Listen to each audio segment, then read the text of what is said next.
Canada 1992. Deux hommes masqués et armés font irruption dans une maison. Le mobile de l'agression est le vol, mais le cambriolage dérape. Ward Maracle, 54 ans, est grièvement blessé d'une balle dans la tête. Une enquête longue et difficile et un relevé d'empreintes seront nécessaires à la police pour identifier les criminels.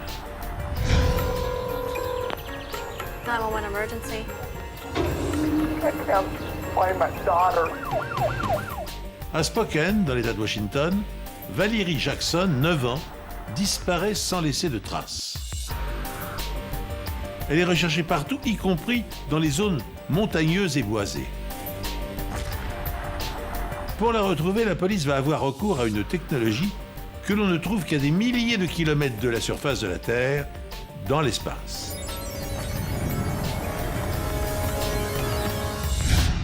Bonjour, je suis heureux de vous retrouver pour ce nouvel épisode des Enquêtes Impossibles. Si de futurs malfrats suivent cette émission, j'espère qu'ils réfléchiront à deux fois avant de passer à l'acte. En effet, depuis une trentaine d'années, toute une batterie de nouvelles technologies est mise au service de la police scientifique. Autopsie, recherche d'empreintes digitales et d'ADN, analyse vocale, reconstitution faciale, microscope électronique, études balistiques et informatiques, identification des matériaux grâce au spectromètre de masse. Ces outils très sophistiqués permettent de voir l'invisible et de comprendre l'inimaginable. Voilà tout de suite notre première enquête. Le territoire Mohawk de Thayendanegea est une petite communauté située à environ 2 heures à l'est de Toronto, au Canada. Elle a été fondée il y a plus de 200 ans par des Mohawks partis de l'État de New York pour venir s'installer ici. Les maisons et les paysages ressemblent à ceux de n'importe quelle autre agglomération d'Amérique du Nord, mais les liens du sang sont particulièrement forts chez les Mohawks. Il n'y a pas de grande différence avec le reste du Canada ou des États-Unis en ce qui concerne ce que j'appellerais, faute de mieux, la culture populaire. En fait, les différences se situent au niveau des gens. Dans cette communauté, beaucoup de gens font partie de la même famille et même sans l'être, ils sont tellement proches que c'est comme une grande famille. Ward et Diane Maracle sont des membres respectés de leur communauté. La petite affaire des Maracle, une station-service avec sa cafétéria attenante, a toujours été un commerce florissant.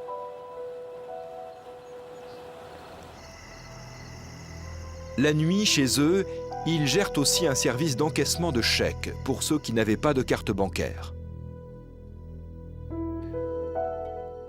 Tout le monde connaît Ward et Diane. Les commerces du coin aussi. Tout le monde est en contact avec eux. Ce sont vraiment des gens bien. Pendant la période de Noël, les résidents de la réserve font la fête, exactement comme n'importe quelle autre communauté. Avec des Pères Noël, des guirlandes de Noël et des prières de Noël.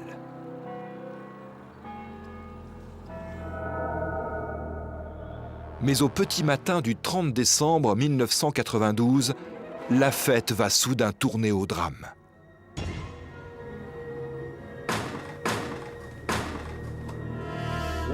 Ward, hé Ward, faut qu'on parle. Juste avant l'aube, 2 hommes masqués et armés pénètrent dans la maison des Maracle. Ward, on arrive.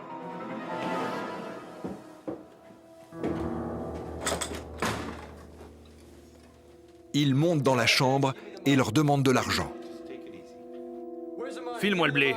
L'un des hommes est armé d'un pistolet 22 mm, l'autre d'un morceau de bois. File-moi le blé. Ward résiste, plusieurs coups de feu retentissent. Quand les tirs cessent, Ward a été touché 3 fois.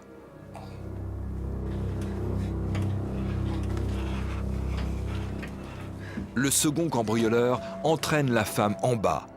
Craignant pour sa vie, celle-ci lui remet l'argent qu'elle a sous la main, soit $10 000 en liquide. les cambrioleurs prennent la fuite. We've got a shooting down here on the reserve. We'll need an ambulance. Please hurry. Okay, man. Ward Maracle est aussitôt conduit à l'hôpital avec une balle dans la tête. Il doit être opéré d'urgence. La plupart des blessures à la tête vont lui laisser d'irrémédiables séquelles. Les voleurs étant masqués, le seul détail que Diane peut communiquer à la police est que les voleurs ont pris la fuite dans une voiture rouge. Quelques kilomètres plus loin, les enquêteurs vont retrouver les 2 masques ayant servi au cambriolage, une cagoule noire en laine et un masque de déguisement en caoutchouc. À l'intérieur de la maison des Maracle, ils trouvent 3 douilles qu'ils recueillent pour des analyses balistiques. L'arme du crime est de calibre 22 court. Et comme les douilles ont été retrouvées au sol, on peut penser qu'il s'agit d'un pistolet semi-automatique et pas d'un revolver. Comme l'escalier n'a pas de moquette et qu'il y a de la neige dehors, les enquêteurs pensent pouvoir retrouver sur les marches les empreintes laissées par les semelles humides des cambrioleurs.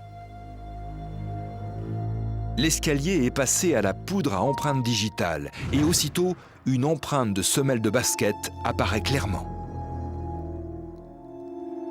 À l'extérieur de la maison, les experts légistes vont identifier une série d'empreintes de pas qui, ils l'espèrent, vont les guider sur la piste des criminels.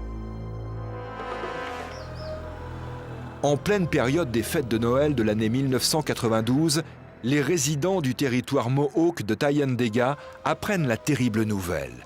L'un de leurs concitoyens les plus respectés, Ward Maracle, vient d'être la victime d'un crime insensé. Les crimes étant rares dans cette bourgade indienne de 2600 habitants, chacun est sous le choc. Le mobile de l'agression est le vol. Sous la menace de leurs armes, 2 hommes masqués ont dérobé $10 000 dans la maison d'un couple.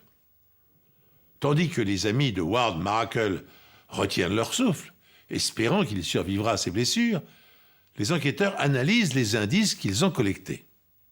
3 douilles de calibre 22 long rifle, des masques et des empreintes de pas imprimées dans la neige.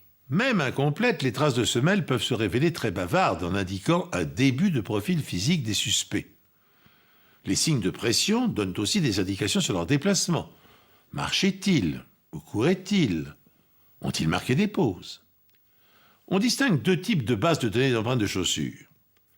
La première est à usage exclusif des enquêteurs. Elle est constituée de traces relevées sur des scènes de crime. La seconde, communiquée par les fabricants de chaussures, contient les empreintes des semelles de tous leurs modèles mis sur le marché. En 2007, l'agence de police scientifique britannique les a consignées dans un fichier informatisé. Ça a été d'abord un immense choc. On ne pensait pas qu'une telle violence pouvait se déchaîner dans une communauté comme celle-là.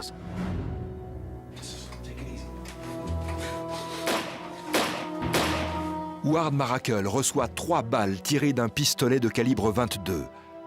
L'une vient se loger directement dans la tête. Mais l'homme a de la chance, il survit. Ses blessures le laisseront malgré tout handicapé à vie. L'expert Jim Eady a pu inspecter la scène de crime. Il note la présence d'un gros morceau de bois sur la table de la cuisine. Et Diana Maracle a justement déclaré à la police qu'un des cambrioleurs tenait un morceau de bois pendant l'agression. Lorsque l'expert se met à inspecter l'extérieur de la maison, il trouve à l'arrière de celle-ci un chevalet en bois auquel il manque un pied. Il en déduit que les cambrioleurs l'ont arraché pour s'en servir afin de fracturer la porte d'entrée. À proximité du chevalet, clairement visible dans la lumière blanche du soleil de décembre, une trace de pas dans la neige.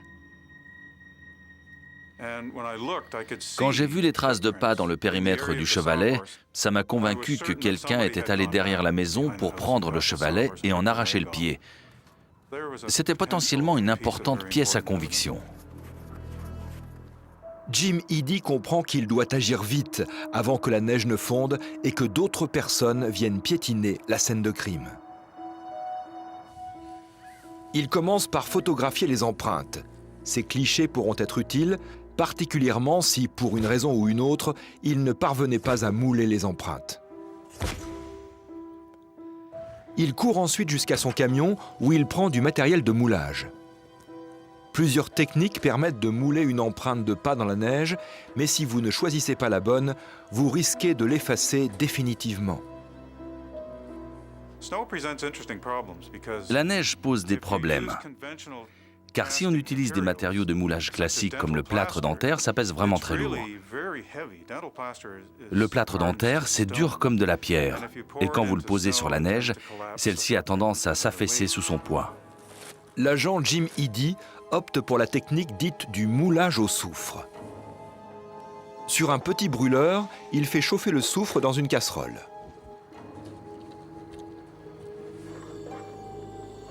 Au bout d'une quinzaine de minutes, la poudre se transforme en liquide brun qu'il faut alors laisser refroidir jusqu'à ce qu'il atteigne la température juste avant le seuil de cristallisation.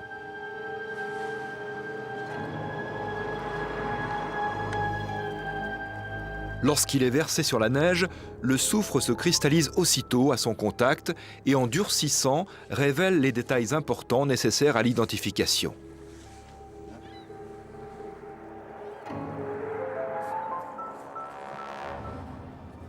L'empreinte révèle que la trace a été laissée par une basket de taille 41. La chaussure semble relativement neuve et présente peu de signes d'usure. Sur le moulage figurent des indices importants sur le cambrioleur, des détails appelés caractéristiques accidentelles. C'est sur la partie de la chaussure qui frotte sur la route et sur le trottoir que se trouvent ces signes distinctifs que nous recherchons. Il ne s'agit pas de simples points, le plus souvent ce sont de minuscules œuvres d'art. Certaines empreintes de pas peuvent être surprenantes. Je me souviens d'une affaire il y a une douzaine d'années qui avait effrayé la chronique à New York. Dans un appartement, une famille de 3 personnes, un couple et leur fille âgée d'une vingtaine d'années, avaient été massacrés.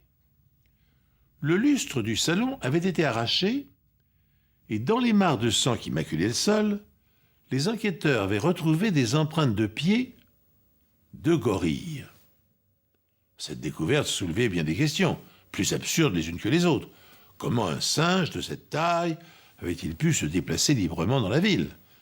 Comment avait-il pu prendre l'ascenseur, pénétrer dans l'appartement?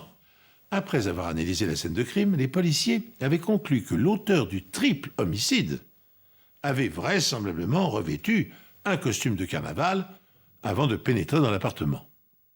Renseignement pris, le fiancé et conduit de la jeune fille avait effectivement loué la tenue grotesque dans un magasin spécialisé la veille du drame.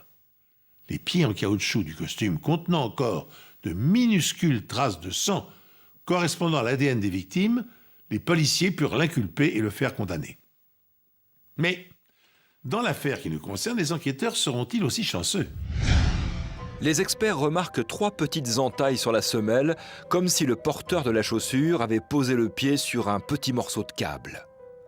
Au total, Jim Eady note 10 caractéristiques accidentelles sur le moulage d'empreintes. Celles-ci permettent de distinguer cette basket-ci parmi les milliers d'autres de la même marque et de la même taille alors en circulation. Sans surprise, l'empreinte de pas retrouvée dehors dans la neige correspond à celle retrouvée sur les marches de l'escalier en bois à l'intérieur de la maison. Nous avions collecté de bons indices, les empreintes de semelles et les douilles. Mais à l'inverse des empreintes digitales qui ne demandent qu'une recherche sur ordinateur pour identifier un suspect, les douilles et les empreintes de chaussures ne servent que si on a déjà un suspect. Mais trouver un suspect ne va pas être chose facile. Le cambriolage à main armée chez les Maracle, dans la réserve Mohawk de Thayendanegea, fait l'objet d'une large couverture à travers toute la presse locale. 2 jours après les faits, un appel anonyme suggère à la police de s'intéresser aux emplois du temps des dénommés Peter Benedict et Frank Lanoux au petit matin de la journée du 30 décembre. Les 2 hommes sont âgés de 21 ans et tous 2 ont un casier judiciaire. Peter Benedict est domicilié à Cornwall, à environ 1 heure de route de la réserve, mais la police n'a aucune adresse connue pour Frank Lanoux. Les enquêteurs se rendent à l'appartement de Peter Benedict avec un mandat de perquisition. Ils remarquent une voiture rouge garée devant chez lui, qui semble correspondre au signalement donné par Diana Maracle dans sa déposition. Peter Benedict réfute toute participation au cambriolage et déclare n'avoir aucune idée d'où Frank Lanoux peut se trouver. Dans l'appartement de Benedict, les enquêteurs trouvent un pistolet de calibre 22, correspondant à la description de l'arme du crime. Ils trouvent aussi plusieurs paires de baskets, mais aucune de la taille et du modèle ayant laissé les empreintes de semelles retrouvées sur la scène de crime. Enfin, la police trouve 250 $ en liquide et Benedict porte à son doigt une bague qui semble être en or massif. Dans la chambre de ce dernier, les enquêteurs vont mettre la main sur la facture de la bague, datée du 31 décembre, soit quelques heures après le cambriolage au domicile des Maracle.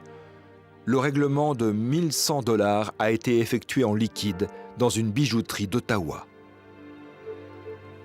On est allé à la voiture et on a fouillé le véhicule. Après, on a ouvert le coffre et on a trouvé une boîte à chaussures de marque. Alors là, je me suis dit, les chaussures de marque, les baskets toutes neuves, la bague en or, je pars pour Ottawa. C'est là-bas qu'il faut creuser. Une fois dans le centre commercial, Rick Myers va vite se rendre compte de l'ampleur de la tâche. Il va alors inspecter un à un les magasins de chaussures, demandant aux employés s'ils n'auraient pas récemment eu Benedict ou Lanoux parmi leurs clients. Vous travaillez ici? Oui. Il a déjà fait le tour de tous les chausseurs lorsqu'une piste semble enfin se présenter. Vous le reconnaissez? Oui, il est passé ici il y a quelques jours. Le vendeur du magasin a reconnu Peter Benedict sur la photo.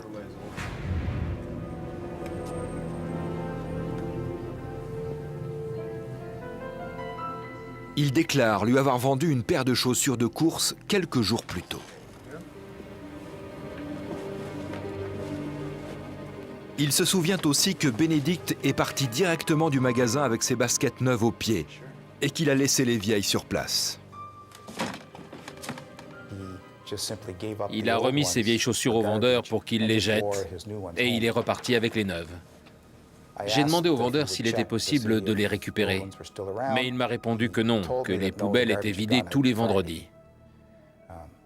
J'ai insisté pour qu'il aille quand même jeter un œil, parce que c'est toujours mieux de vérifier, particulièrement quand vous sentez que vous êtes à 2 doigts de toucher au but.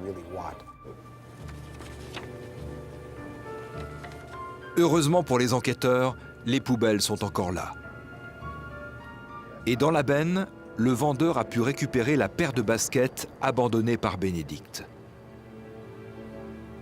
Il est allé voir, et quand il est revenu, il tenait les baskets à la main, avec un sourire au moins aussi grand que le mien. Il s'agit de baskets montantes noires, de la même taille et de la même marque que les traces de semelles de la scène de crime. Mais s'agit-il bien des mêmes ?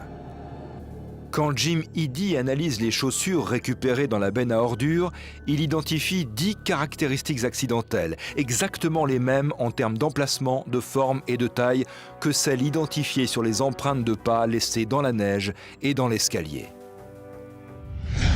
Les enquêteurs ont procédé méthodiquement pour exploiter avec efficacité le peu d'indices dont ils disposaient. Ils ont aussi bénéficié de l'aide d'un correspondant anonyme. Sans lui, ils n'auraient sans doute jamais pu associer Peter Benedict au vol et à l'agression. Heureuse initiative puisque ce dernier a effectué un achat coûteux dans les heures qui ont suivi le cambriolage. Et les empreintes des semelles de ces vieilles baskets correspondent à celles retrouvées dans la neige autour de la maison du couple. Pour autant, avant de boucler l'affaire, Les policiers doivent encore apporter des réponses aux 3 questions suivantes. Frank Lanoux est-il le complice de Benedict? Si c'est le cas, où se cache-t-il? Lequel des 2 suspects a tiré sur Ward Maracle, le blessant grièvement à la tête? Ferme-la et donne le fric. Les masques vont-ils permettre de savoir lequel des 2 a pressé sur la détente? À peine une semaine après le cambriolage chez les Maracle, dans la réserve Mohawk de Thayendanegea au Canada, la police a 2 suspects, Peter Benedict et Frank Lanoux. Benedict est déjà en garde à vue lorsque Lanoux se présente libre au poste de police pour y être interrogé. Les 2 hommes nient en bloc toute implication dans l'affaire, mais les preuves mettant en cause Peter Benedict se multiplient rapidement. Les baskets qu'il a laissées au magasin sont formellement identifiées comme étant celles qui ont laissé l'empreinte sur l'escalier des Maracle et la trace dans la neige à l'extérieur de la maison. L'arme de calibre 22 est en outre testée par la balistique. Ce pistolet est un Beretta modèle 950B. C'est un pistolet semi-automatique de calibre 22 court. C'est vraiment le plus petit calibre qu'on puisse trouver sur des armes de poing. Il ne paie pas de mine comme ça. C'est juste un 22. Mais ça vous tue quelqu'un aussi facilement que n'importe quel gros calibre. Les balles retirées du corps de Ward Maracle en salle d'opération sont trop déformées pour être analysées. Quand une balle de 22 touche un os, surtout à la tête, elle a tendance à éclater n'importe comment. Les enquêteurs se servent donc des douilles trouvées chez les Maracle pour comparaison.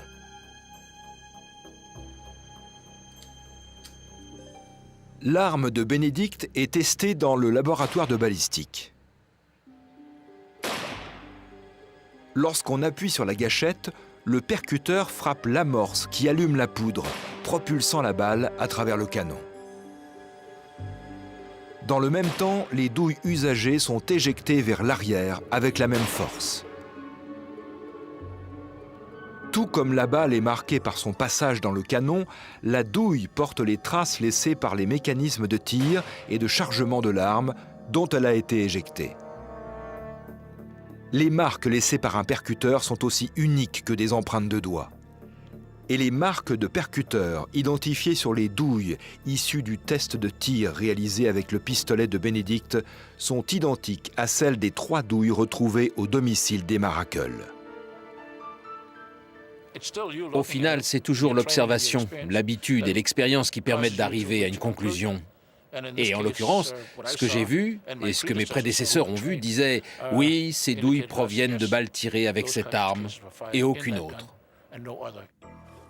Sur les billets retrouvés dans l'appartement de Peter Benedict figurent des numéros écrits à la main dont la graphie correspond à l'écriture de Diana Maracle. Dans la voiture de Peter Benedict, les enquêteurs vont bien sûr retrouver ses empreintes côté conducteur, mais ils vont surtout retrouver celle de Frank Lanoux du côté passager. Dernier défi pour les enquêteurs, déterminer lequel de ces 2 suspects est l'auteur des coups de feu.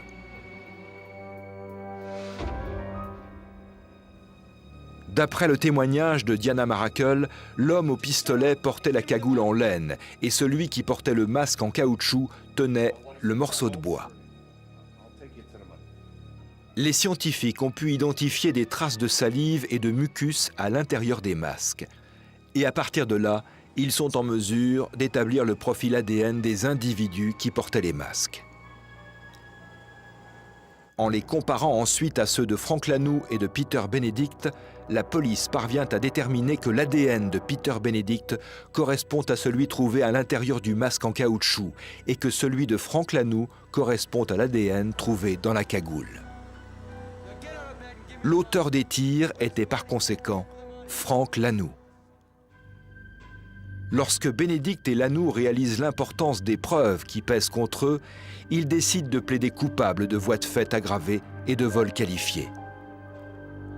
Ils sont chacun condamnés à 6 ans d'emprisonnement.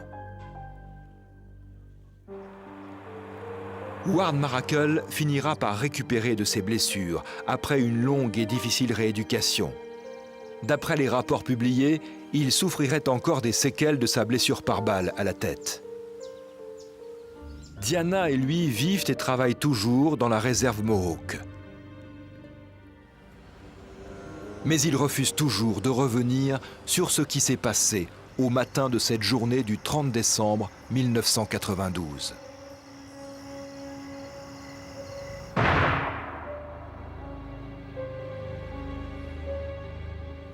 Ça a été une affaire rondement menée, un classique, un des nombreux grands moments de ma carrière. J'ai vraiment apprécié cette enquête. Je me rappelle encore l'excitation que j'ai ressentie en voyant le vendeur débarquer avec la paire de baskets à la main. Je pense que l'empreinte de pas sur laquelle on travaillait a été une preuve majeure. Ça a été une preuve décisive au début de l'enquête. Cette enquête est à bien des égards exemplaire, car elle associe un nombre impressionnant de techniques médico-légales. Analyse d'empreintes de pas, études comparatives de douilles, prélèvement d'ADN sur les cagoules des suspects pour déterminer lequel a fait usage de l'arme, examen graphologique de l'écriture de Mme Maracle sur les billets volés.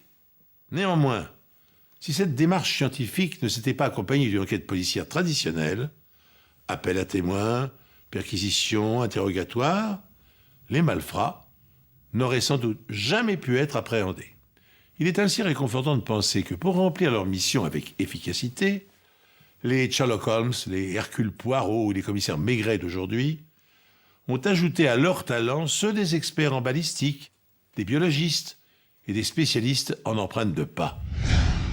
Peut-être avez-vous lu avec émotion Le choix de Sophie, le chef-d'œuvre de William Styron. Ou avez-vous été bouleversé en voyant son adaptation au cinéma avec Meryl Streep dans le rôle principal? Alors dans ce roman, Sophie, une jeune femme qui a survécu à un camp de concentration, a été confrontée à un choix insupportable. Décider qui, de son fils et de sa fille, aurait le droit de vivre. L'affaire dont je vais vous parler maintenant semble s'inspirer de ce dilemme. Mais la noblesse des sentiments de Sophie ne sera pas au rendez-vous. Et l'horreur qu'elle inspire hantera vos nuits. Spokane est une ville dynamique de la région du Nord-Ouest Pacifique. De nombreuses familles choisissent de s'installer à Spokane Valley, à quelques kilomètres à l'est.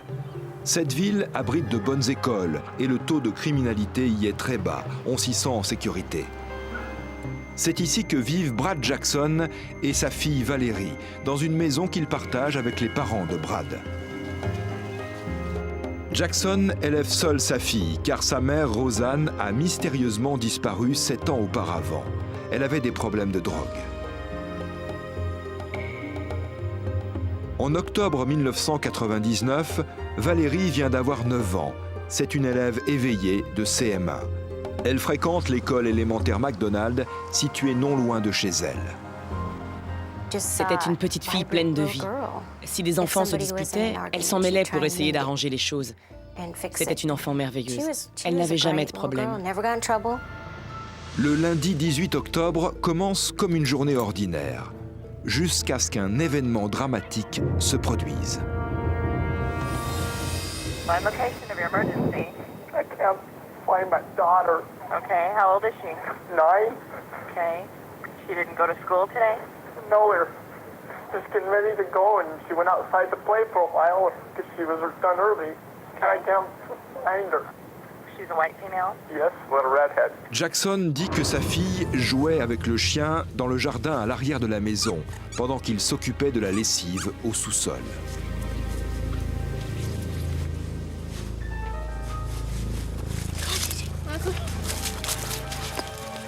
Quelques instants plus tard, il a entendu Valérie sortir par le garage pour partir à l'école. Ensuite, il l'a entendu devant la maison. Et il a été très précis. Il était exactement 8h32 quand il est sorti et qu'il a vu qu'elle n'était pas là. Il a trouvé son sac à dos par terre sur le pas de la porte.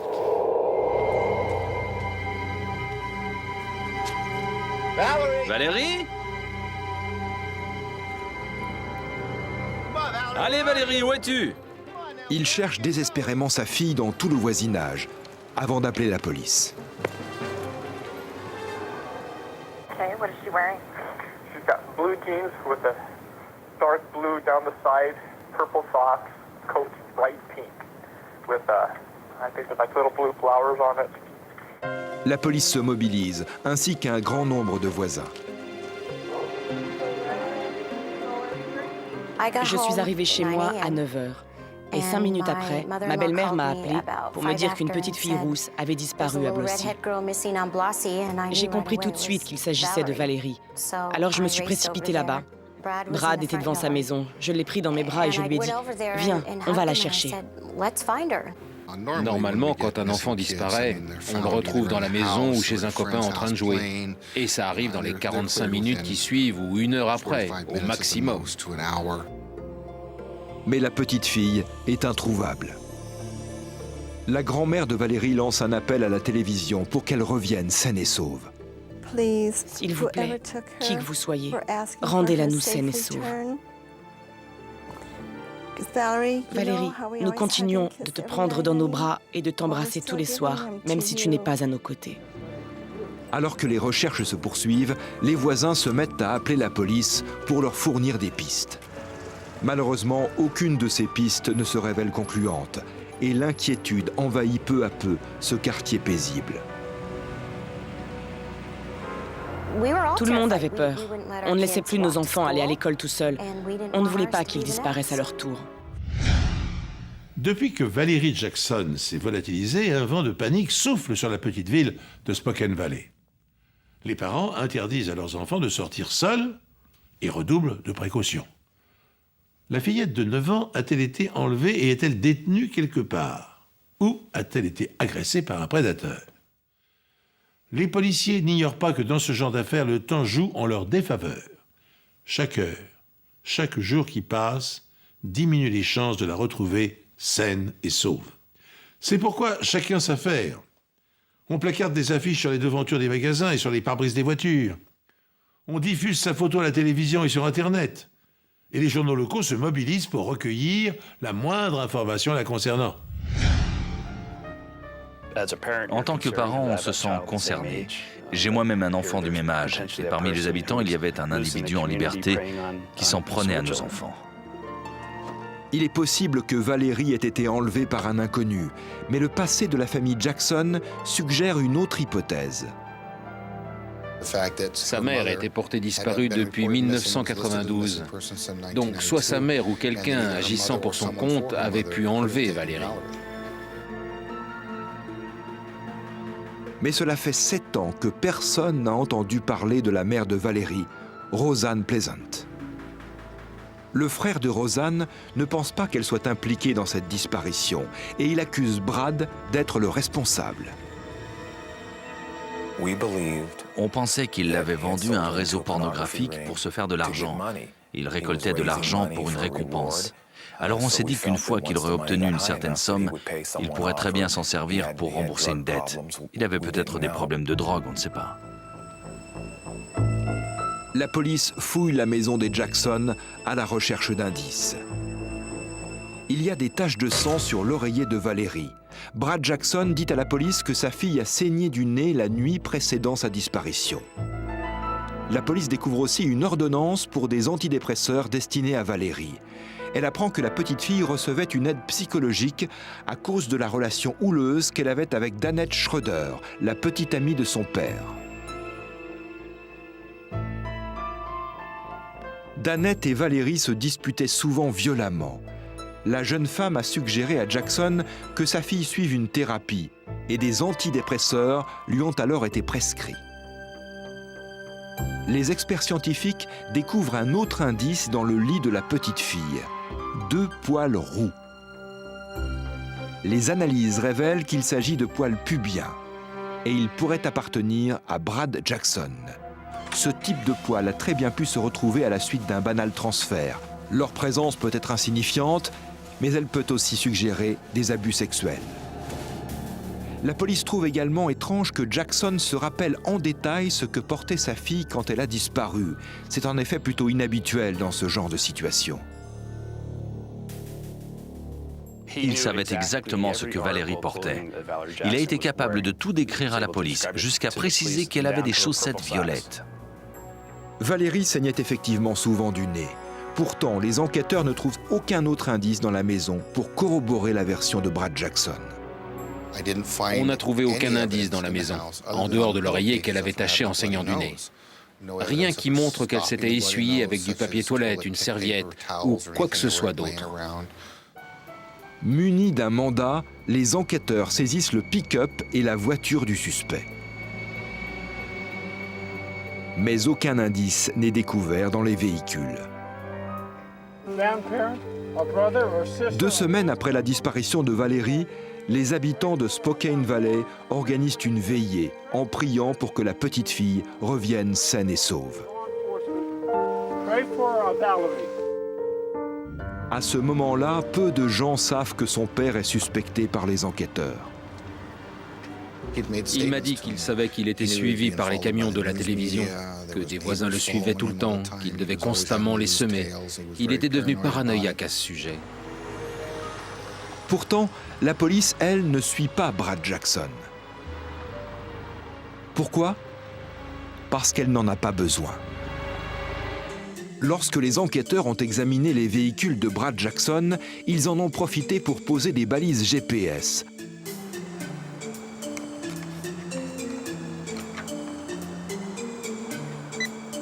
À 20 000 km d'altitude, 28 satellites de géolocalisation évoluent en orbite autour de la Terre. Chacun d'entre eux est équipé d'une horloge atomique et émet des signaux vers un récepteur GPS.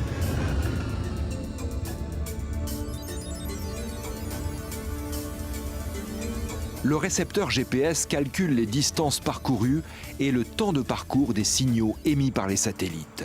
Il traduit ces informations en indiquant une position dont la précision est inférieure à 20 mètres. Le récepteur GPS enregistre notre position. Si on va à un autre endroit, il va recalculer la position toutes les secondes et saura exactement où l'on se trouve et à quel moment, à la milliseconde près. Grâce à cette technologie, la police peut surveiller les allées et venues de Jackson sans avoir à le suivre. En recoupant un certain nombre d'indices et d'informations, les enquêteurs soupçonnent Brad Jackson d'avoir tué sa fille. Rosanne, l'épouse du suspect, a mystérieusement disparu elle aussi 7 ans plus tôt, et son corps n'a jamais été retrouvé. Valérie Jackson et Dannette Schroeder, l'ex-compagne du suspect, entretenaient des relations conflictuelles à tel point que cette dernière avait exigé de la fillette qu'elle prenne des antidépresseurs. Plus incriminant encore, des taches de sang et des poils pubiens ont été retrouvés sur l'oreiller et les draps de la petite disparue. Mais ces éléments sont insuffisants pour étayer une accusation. C'est pourquoi les enquêteurs placent un mouchard sur le véhicule de Jackson. C'est un système satellitaire de géolocalisation GPS. Ainsi sont-ils maintenant capables de suivre ses déplacements à son insu, afin de provoquer une réaction de la part de Jackson. Un inspecteur décide de prendre un risque calculé. Il lui dit que de sérieux soupçons pèsent sur lui. Ce subterfuge va-t-il porter ses fruits ? Je ne savais pas s'il l'avait enterrée, mais vu qu'on ne l'avait toujours pas retrouvée au bout d'une semaine, j'ai tenté le tout pour le tout. Si elle n'était pas réapparue après autant de temps, il y avait de fortes chances qu'elle soit enterrée quelque part. L'inspecteur Madsen lui a dit « Nous savons que vous l'avez tuée et enterrée quelque part. Vous n'avez certainement pas creusé assez profond. Des animaux vont la trouver, la déterrer, et à ce moment-là, nous la retrouverons. » Je lui ai dit « Surveillez vos arrières, je vous ai à l'œil et je peux venir vous arrêter n'importe quand. » Et les déplacements du suspect sont également surveillés par les GPS. Jackson ne met pas longtemps à mordre à l'hameçon.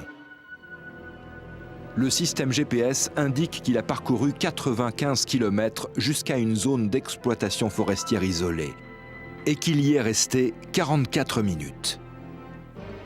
4 jours plus tard, Jackson se rend dans un autre lieu désert, situé à 5 minutes de chez lui en voiture, sur Vickery Road. Il est arrivé à 2h28 et 28 secondes. Et il est reparti à 2h44 et 10 secondes, ce qui fait environ 15 minutes. De là, le GPS indique que Jackson a parcouru 95 km de plus pour s'arrêter encore une fois sur le site d'exploitation forestière. Il y a des champs, des fermes et des bois. Lorsque la police se rend à Vickery Road, des chiens spécialisés dans la détection de cadavres se dirigent immédiatement vers un trou peu profond. À l'intérieur, il n'y a que 2 sacs plastiques et du ruban adhésif sur lequel se trouvent plusieurs cheveux roux. Les policiers se rendent ensuite à 95 km de là, sur le site d'exploitation forestière. Sur place, les chiens marquent un endroit où la terre a été récemment retournée. C'est une fosse, plus profonde que l'autre, et dedans se trouve la petite Valérie, allongée face contre terre.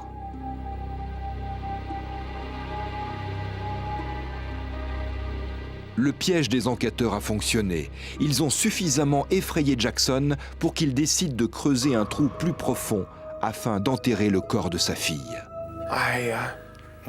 Je regardais le shérif qui marchait vers moi. Il m'a regardé et m'a dit qu'ils avaient trouvé ce qu'ils pensaient être le corps de Valérie. Et je me suis effondré. Je suis tombé par terre. Je ne sentais plus rien, je ne sentais plus mes jambes, je ne sentais plus mes bras, rien. J'étais déconnecté. Mon esprit n'était plus là. À ce moment-là, j'ai cru mourir. C'est comme si j'étais mort. Ça faisait tellement mal. La police dispose désormais d'un grand nombre de preuves. Les sacs plastiques sont de la même marque que ceux qui se trouvent dans la cuisine de Jackson. Et à l'intérieur, il y a des traces de sang appartenant à Valérie. Les morceaux de ruban adhésif correspondent à un rouleau qui se trouve dans le sous-sol de sa maison. Et il y a des traces de pneus de la voiture de Jackson, ainsi que ses empreintes de chaussures sur le site. Toutes les preuves indiquent que c'est lui qui a enterré sa fille. Mais reste encore à prouver que c'est lui qui l'a tuée. La police transmet les sacs plastiques au laboratoire des services secrets américains. Ils utilisent la technique de métallisation sous vide, qui permet de mettre en évidence des empreintes latentes sur des surfaces non poreuses, comme le plastique. Nous sommes là pour aider toutes les agences de maintien de l'ordre d'État, local ou fédéral. S'il y a un cas d'enlèvement ou de meurtre d'enfant, même si nous sommes débordés, c'est le genre d'affaires qu'on prend en priorité. La preuve est placée dans une chambre sous vide, avec des particules d'or et de zinc. La pression dans la chambre est réduite pour obtenir un vide presque parfait. Le métal est chauffé jusqu'à ce qu'il s'évapore et aille se fixer sur les empreintes présentes. Pour prélever les empreintes digitales les plus ténues, comme sur les textiles ou certains papiers, les experts scientifiques utilisent le procédé de métallisation sous vide, employé habituellement dans l'industrie. Alors pour ce faire, ils fixent l'objet analysé dans un caisson métallique, puis créent un vide tel que les métaux, l'or et le zinc, placés à l'intérieur, se transforment en gaz. Alors l'or se dépose sur toute la surface de l'objet, tandis que le zinc se dépose entre les crêtes papillaires et l'empreinte digitale apparaît ainsi en négatif. Parce que très coûteuse, cette technique reste d'un usage exceptionnel. C'est pourquoi on utilise maintenant le CrimeScope ou le Polylight des lasers qui émettent par l'intermédiaire de fibres optiques des longueurs d'onde allant de l'infrarouge à l'ultraviolet.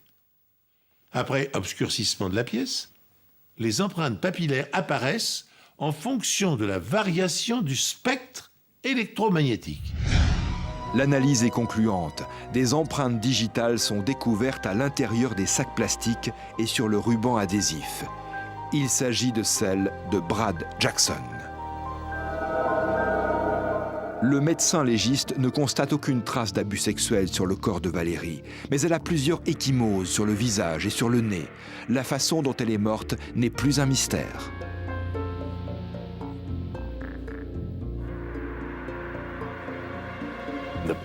L'oreiller qui a été trouvé dans sa chambre avait 2 taches de sang dessus, ce qui était cohérent avec le fait que quelqu'un ait pressé l'oreiller sur son visage et qu'elle ait saigné du nez. Mais le procureur ne sait toujours pas ce qui a motivé ce crime horrible. La principale question dans cette affaire, c'était pourquoi. Il fallait convaincre les jurés qu'un père avait pu tuer son propre enfant. Étonnamment, c'est le système GPS qui va permettre de découvrir pourquoi la petite Valérie est morte.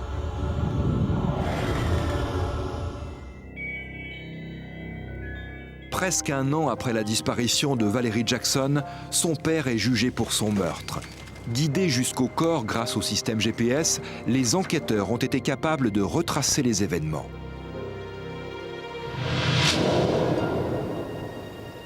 Le procureur pense que Jackson a étouffé sa fille avec l'oreiller.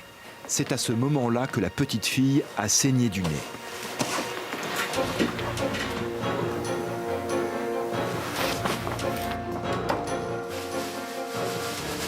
Il a enveloppé sa tête dans un sac plastique par terre. Ensuite, il a habillé sa fille. C'est pour cela qu'il savait exactement ce qu'elle portait, jusqu'à la couleur de ses chaussettes.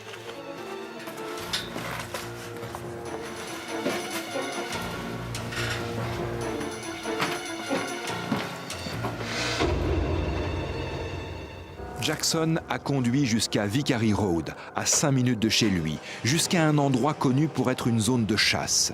La police ne sait pas s'il a creusé la tombe à ce moment-là ou s'il l'avait fait quelque temps plus tôt. Il est ensuite rentré chez lui et a appelé la police pour signaler la disparition de sa fille. Les déplacements en voiture du suspect ont été mis sous surveillance grâce au système GPS. Quelques semaines plus tard, Jackson se rend à 1 heure de chez lui, jusqu'à une zone d'exploitation forestière, où il reste 44 minutes, certainement pour creuser un trou plus profond. 4 jours plus tard, il retourne à Vickery Road, déterre le corps de Valérie et repart pour l'enterrer dans l'autre trou qu'il a creusé.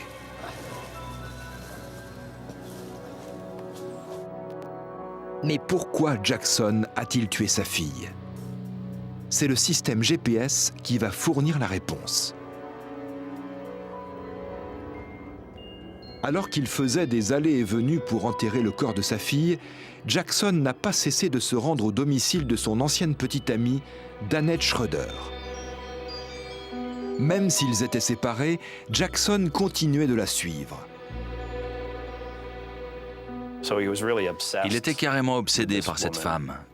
Et ça n'a fait que s'aggraver, jusqu'à ce que le lien qu'il avait avec elle devienne plus important que la vie de sa fille.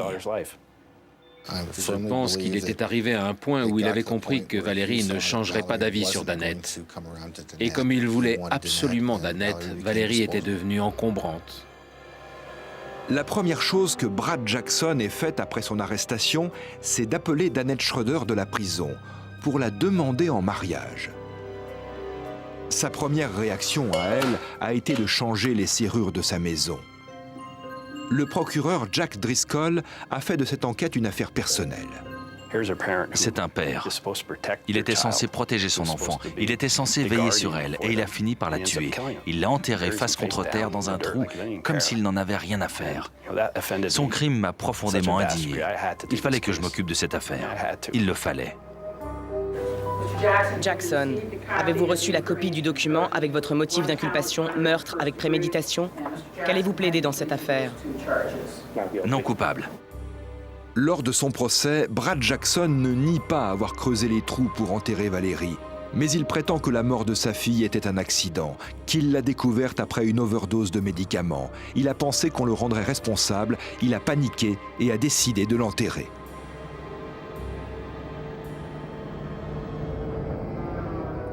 Mais l'expert scientifique affirme que la quantité d'antidépresseurs présente dans le sang de Valérie était loin d'être fatale. Brad Jackson est reconnu coupable de meurtre avec préméditation et condamné à 56 ans de prison. Il aurait dû être condamné à mort, mais ça n'a pas été le cas.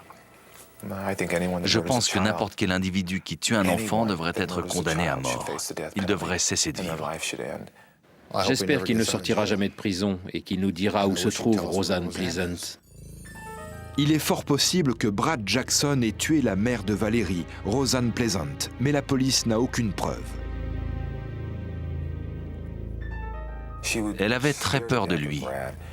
La dernière fois que j'ai parlé avec ma sœur, elle m'a dit qu'elle craignait pour sa vie. Elle a dit que Brad avait de la soude caustique. Et à quoi sert la soude caustique? Eh bien, à cette époque, Brad travaillait dans le bâtiment. Il creusait des fondations. C'est pour ça que je pense que ma sœur est enterrée quelque part, dans l'une des fondations qu'il a creusées. Les élèves de l'école élémentaire McDonald ont planté un arbre devant l'école en mémoire de Valérie.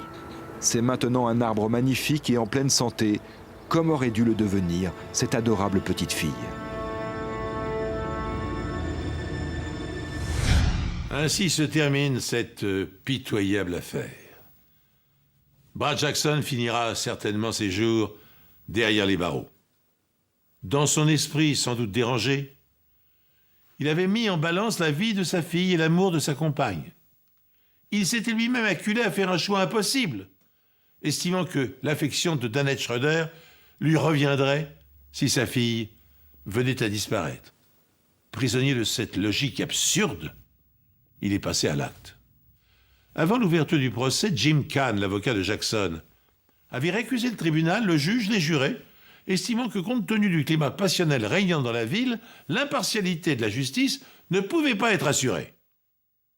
Eh bien, le juge n'a pas suivi cet argument, bien au contraire.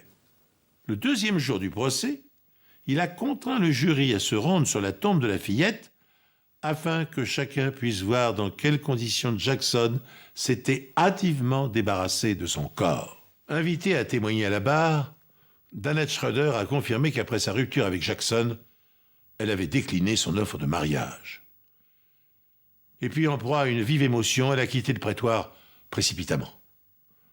Dès que la sentence a été rendue, les habitants de Spokane Valley ont planté un prunier dans la cour de l'école primaire où Valérie était inscrite. Ce prunier, c'est un arbre dont les feuilles virent au roux en automne, roux comme la couleur de la somptueuse chevelure de la fillette. Cette émission est maintenant terminée. Je vous remercie d'avoir suivi en ma compagnie. Je vous donne rendez-vous prochainement pour un nouvel épisode des Enquêtes Impossibles.